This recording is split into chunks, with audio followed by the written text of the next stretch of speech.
سلام، من دکتر منصور ریسمانچیان هستم و به شما خواهم گفت که نمک چگونه هم منجر به چاقی میشه و هم ایجاد اضافه وزن کاذب میکنه.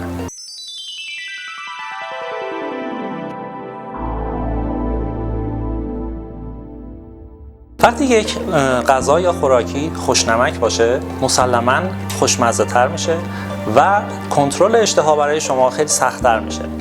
وقتی کنترل اشتها مشکل بشه منجر به پرخوری میشه. پرخوری منجر به یک تجمع کالری در بدن و ایجاد بافت چربی و نهایتاً ایجاد چاقی خواهد شد. از طرف دیگه وقتی نمک غذا زیاد باشه منجر به این میشه که آب در بدن حبس میشه، نگهداری میشه و یک بافت آب زیاد در بدن ایجاد میشه که یک اضافه وزن کاذب ناشی از تجمع آب هم برای شما ایجاد میکنه.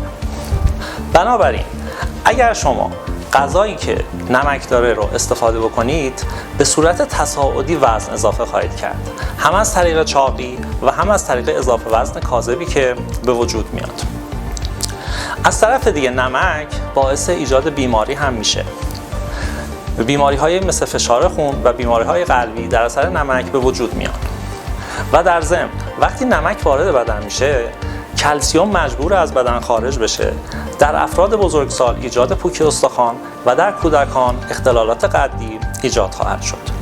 پس لطف کنید نمک ورودی غذاتون رو کنترل بکنید تا هم سالمتر باشید و هم اضافه وزن کمتری رو داشته باشید. از اینکه در این ویدیو همراه من بودید متشکرم.